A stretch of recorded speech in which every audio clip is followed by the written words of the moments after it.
Glória a Deus, aleluia, louvado seja o nome do Senhor. Meu querido irmão, minha querida irmã que está aí nos assistindo, participando deste culto pelas redes sociais, através do Instagram, através do Facebook. Se você tem e pode, chame aí os seus familiares, sente um pouquinho, né? Talvez a internet ela tenha muitos entretenimentos que pode nos tirar a atenção, mas se você nessa noite aproveitar o melhor de Deus, você pode receber grandes milagres na sua vida. Nós sabemos que estamos rodeados de tantas coisas para nos tirar a atenção, para tirar o nosso foco, para tirar aquilo que é de melhor que Deus tem para fazer nas nossas vidas. Mas se concentre na palavra de Deus, porque eu tenho certeza que Deus, Ele falará ao seu coração, e você às vezes que está vivendo um momento difícil na sua vida, Deus pode te dar uma esperança, Deus pode trazer alívio, Deus pode trazer paz ao seu coração nessa noite, se você der crédito à pregação da palavra de Deus. Salmo de número 42 é o texto que nós iremos meditar por alguns minutos nessa noite. Salmo de número 42, o verso é o de número 11. Salmo de número 42, verso 11, diz assim a inerrante palavra do Senhor nosso Deus: Por que está abatida, ó minha alma? Por que te perturbas dentro em mim? Espera em Deus, pois ainda o louvarei, meu Salvador e Deus meu. Glória a Deus. Meus queridos irmãos, veja, quando nós lemos o Salmo por inteiro, de número 42, nós vemos que se trata de um monólogo, de alguém que está falando consigo mesmo.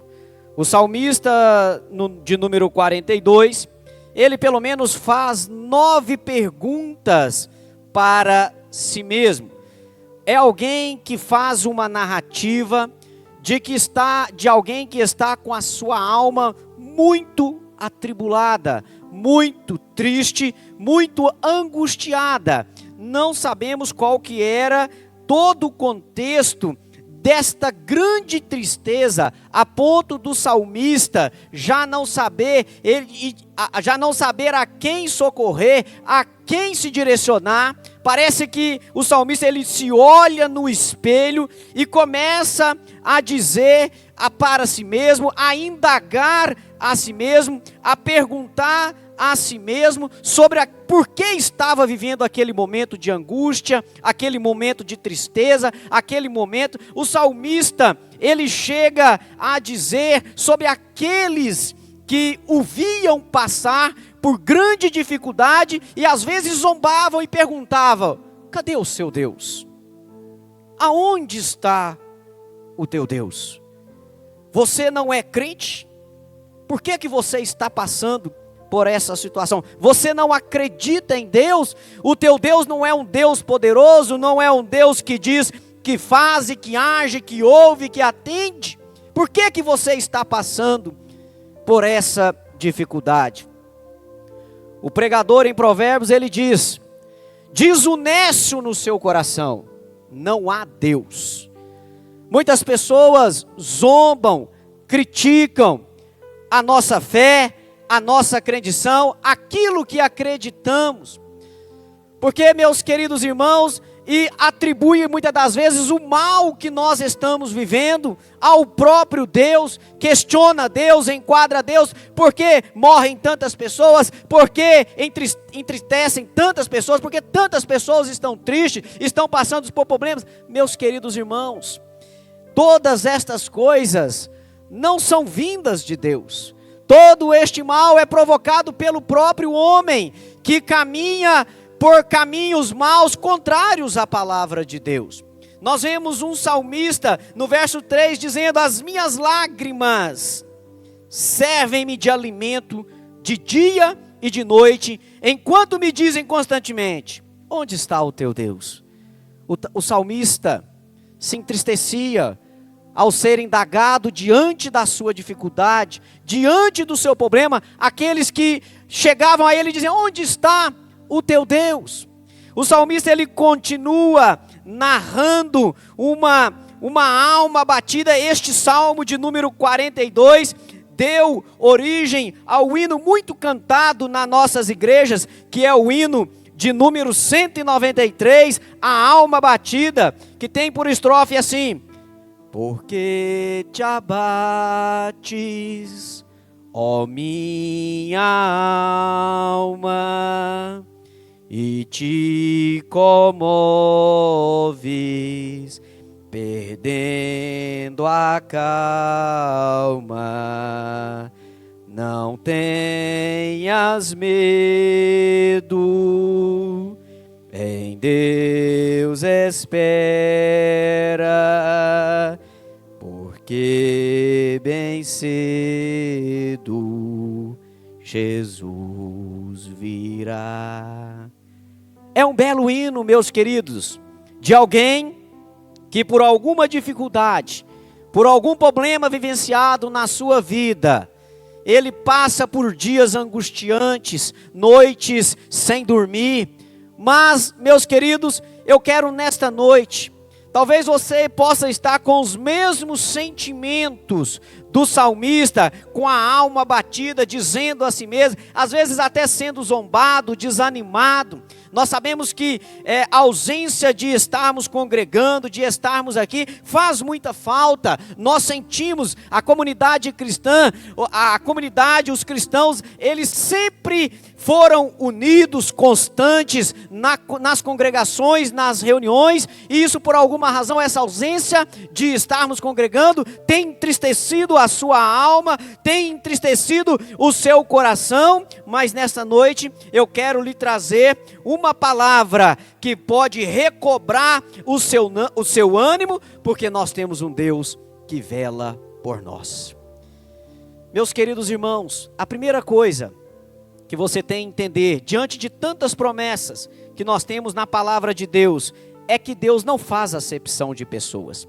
Talvez você possa imaginar alguém: nossa, mas fulano é muito mais abençoado do que eu, porque somente eu que tenho que passar por este deserto, por esta prova. Olha, meus queridos, a gente tende a sempre olhar para a grama do vizinho e achar que ela está mais verde do que a nossa, mas cada um, meus irmãos, tem a sua vida, tem o seu caminho, tem os seus dias difíceis, tem os seus dias de choro, mas também tem os dias de glórias. Talvez você está nesses dias, mas Deus, Ele também está velando pela sua vida. Deus, Ele está com os olhares atentos à sua vida, porque Deus não faz acepção de pessoas. Certa vez Pedro tinha essa dúvida, se o evangelho era somente para os judeus ou também era para os gentios. Foi necessário que Deus, através de uma visão, lhe desse um entendimento que todos os homens estão no mesmo patamar, porque a Bíblia diz, irmãos, em João 3,16, que Deus amou o mundo. Deus amou o mundo, o planeta, de tal maneira que deu o seu Filho unigênito, para que todo aquele nele crê não pereça, mas tenha a vida eterna. Pedro chegou a esta conclusão em Atos dos Apóstolos, no capítulo 10, quando ele, abrindo a sua boca, disse: reconheço por verdade que Deus não faz acepção de pessoas. Nós vemos, meus irmãos, Jesus Cristo nos evangelhos. Todos conhecem a história de uma mulher que padecia de um fluxo de sangue.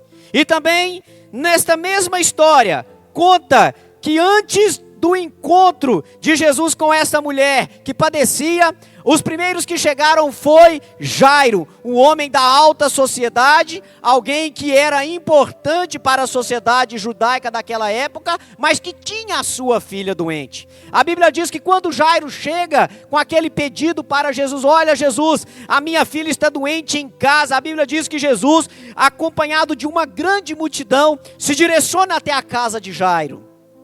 Porém, Jesus, mesmo sabendo que Jairo era rico, importante, da alta sociedade, príncipe, tendo altos cargos, A Bíblia diz que no meio do caminho, no versículo 5 do Evangelho de Marcos, a Bíblia diz que uma mulher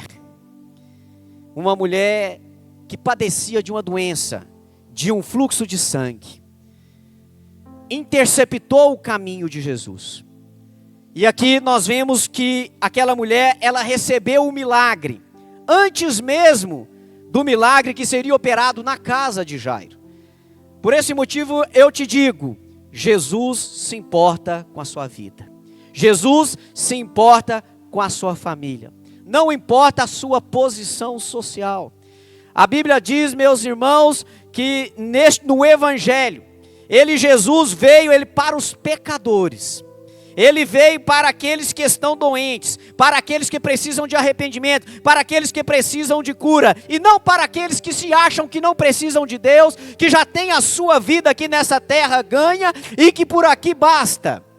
Não, Jesus veio para os humildes, para os mansos, para aqueles que reconhecem-o como Senhor das suas vidas. Por isso que eu te digo, se você nessa noite reconhece o Senhor, tenha certeza que o Senhor, Ele está com os ouvidos, com os olhares para a sua casa, para a sua família, porque Deus não faz acepção de pessoas.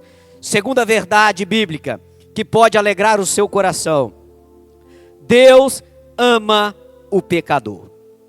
Deus abomina o pecado, mas Ele ama o pecador.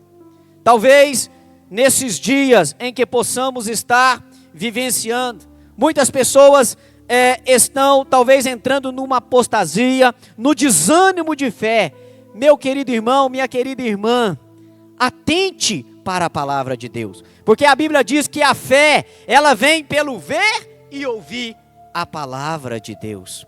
Não se afaste da palavra de Deus, não afaste os seus ouvidos da palavra de Deus, não se afaste os seus olhos daquilo que é bom, daquilo que é reto, não se afaste os seus olhos desse livro santo, porque é Ele que tem palavra de vida para a sua vida.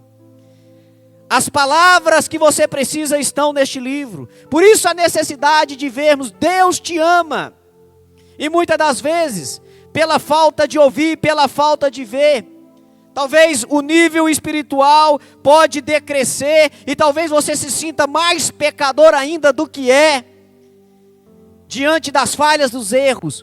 Mas eu tenho uma boa notícia para você, que o profeta Isaías, ele diz para nós, meus queridos irmãos, que a esperança não traz confusão, porquanto o amor de Deus está derramado em nossos corações, pelo Espírito Santo que nos foi dado, porque Cristo, estando nós ainda fracos, morreu a seu tempo pelos ímpios, porque apenas alguém morrerá por o justo, pois poderá ser que pelo bom alguém ouse morrer, mas Deus, veja bem, isso está registrado em Romanos, mas Deus prova o seu amor para conosco, em que Cristo morreu por nós, sendo nós ainda pecadores.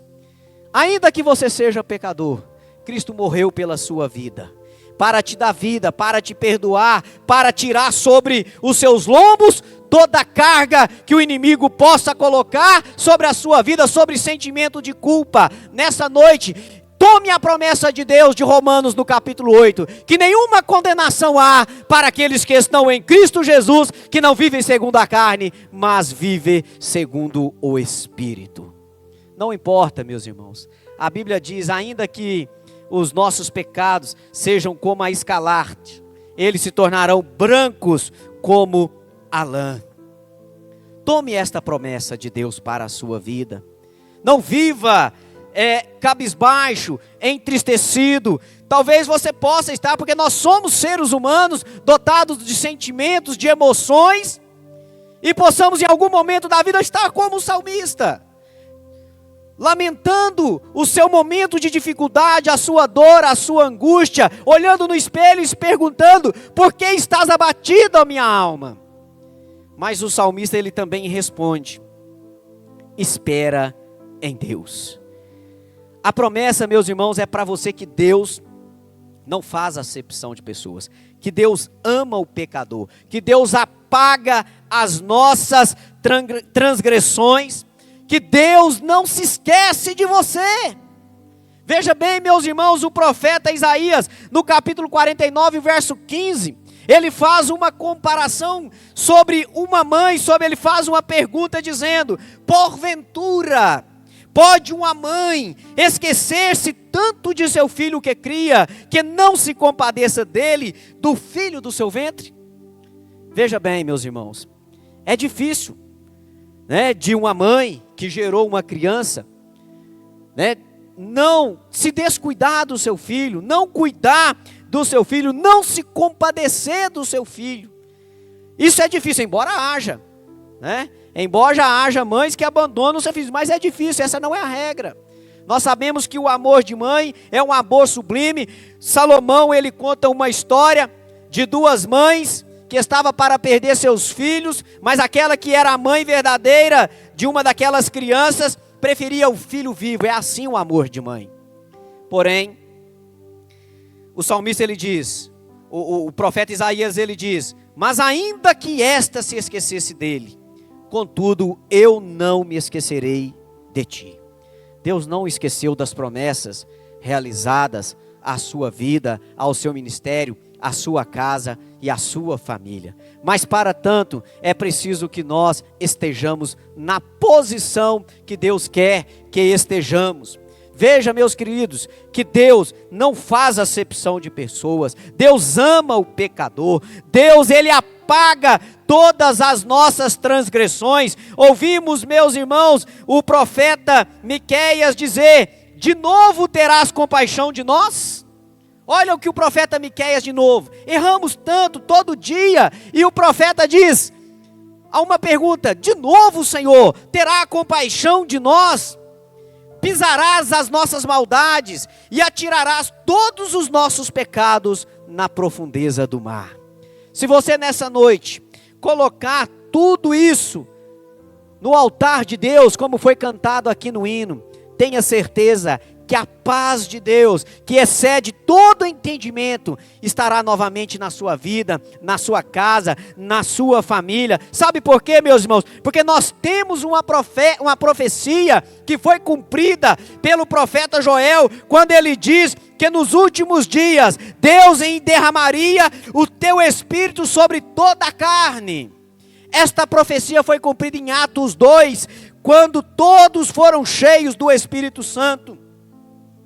Veja, você tem o Espírito Santo sobre a sua vida.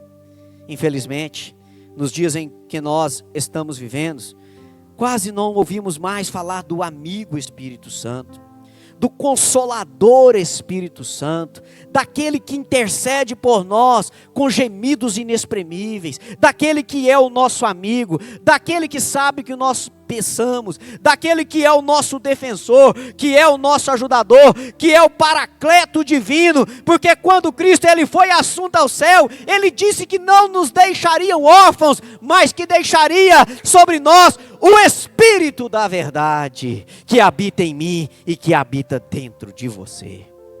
Nós temos essa promessa. Você pode ter motivos, até antes desta palavra, para estar triste com alguma situação na sua vida. Mas agora, ao ouvir esta palavra, que o Espírito Santo produz alegria no seu coração. Que o Espírito Santo produza avivamento dentro da sua alma. Que ele produza alegria, sentimentos de paz, de ânimo, de esperança. Que é isso que Cristo tem para você, meu irmão, minha irmã. Não fique cabisbaixo, não fique triste. Deus sabe de todas as suas necessidades. Estamos debaixo de promessas de cura, de libertação, de salvação. A Bíblia diz, meus irmãos, que antes mesmo de nós elevarmos uma oração a Deus, uma petição a Deus, Ele sabe da sua necessidade. Acredite nesta palavra, meu irmão. Acredite nesta palavra, minha irmã. Deus está com você, conhece a sua necessidade. Veja, Deus, Ele conhece a sua vida. Deus, Ele não faz acepção de pessoas. Deus perdoa os nossos pecados. Deus perdoa as nossas iniquidades. Deus derrama sobre nós o nosso Espírito. Mas é para que nós continuemos firmes, contentes com tudo aquilo que o Senhor tem feito até aqui nas nossas vidas. Tem pessoa que só sabe reclamar, só sabe ver a dificuldade, é pessimista, só vê o mal, só vê a morte, só vê a maldade, só vê sangue, só vê... Meu querido irmão, a Bíblia diz, Jesus diz que no mundo tereis aflições, mas é para que nós tenhamos bom ânimo, para que nós tenhamos ânimo para vencer todas as dificuldades que porventura vier sobre nossas vidas. Em Colossenses 3, versículo 17, o apóstolo Paulo: tudo o que fizer, seja em palavra ou ação, faça em nome do Senhor Jesus, dando por meio dele graças a Deus Pai. Você tem graças a Deus para dar? Por estar com essa oportunidade de estar aí às vezes com o celular na mão, podendo ouvir a palavra, você é grato a Deus pelo alimento que tem na sua casa, pelo seu teto, pela sua comida, pela sua roupa, pela sua saúde, pelo seu emprego ou até mesmo pelo seu desemprego, porque Deus, Ele sustenta as nossas vidas, meus irmãos, independente das circunstâncias. Deus é um Deus de provisão. Deus é um Deus, meus irmãos, que conhece a sua vida, conhece a sua caminhada. Nós não podemos saber do dia da manhã, mas o Senhor conhece o seu passado, conhece o seu presente e conhece o seu futuro. Deposite a sua vida nas mãos deste Deus e faça como o salmista, de número 42, que no seu monólogo, talvez você precise disso, chegar diante do espelho, e citar o seu nome, dizer: pastor Eduardo, eu falando comigo, você tem passado por tantas lutas, mas eu tenho te ajudado. Deus tem ajudado, meu irmão, a sua vida, ainda que você talvez esteja com os teus olhos fechados, mas fale com Deus, fale consigo mesmo. Fale dos desafios, fale dos seus problemas, fale para Deus, como o salmista dizia aqui, no verso de número 9, digo a Deus, a minha rocha, por que te esqueces de mim? Porque anda em pranto por causa da opressão do inimigo, os meus ossos sofrem agonia mortal, quando os meus adversários me afrontam dizendo-me o dia todo, onde está o teu Deus? Por que está abatida a minha alma? Por que te perturbas dentro de mim? Olha a resposta do salmista para si mesmo. Ele falando: olha, espera em Deus. É esta mensagem que eu quero deixar para você. Espera em Deus, pois ainda o louvarei, meu Salvador e Deus meu. Amém, meus irmãos? Esta era a palavra que Deus colocou ao meu coração para dizer para você que Deus, Ele não faz acepção de pessoas. Deus ama o pecador. Deus apaga nossas transgressões. Deus não se esquece de nós. Deus derrama sobre nós o teu Espírito. Deus sabe das nossas necessidades. Deus sabe do que precisamos. Que nós tenhamos contentamento, que nós sejamos agradecidos e que nós esperemos em Deus, em nome de Jesus. Amém. Curva a sua cabeça onde você estiver. Eu quero fazer uma oração, terminando este trabalho, mais uma vírgula.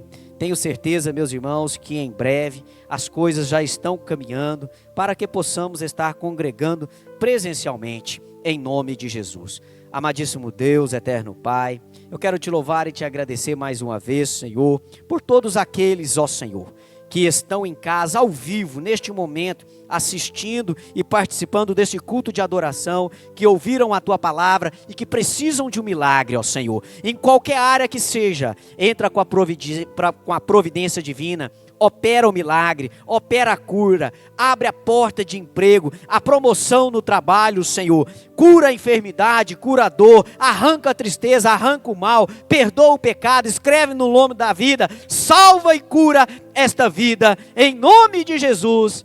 Amém e graças a Deus. Que o grande amor de Deus, nosso Pai, que a graça salvadora de Jesus e a doce consolação do Espírito Santo de Deus seja com todos, hoje e sempre. Amém. Que Deus abençoe, em nome de Jesus.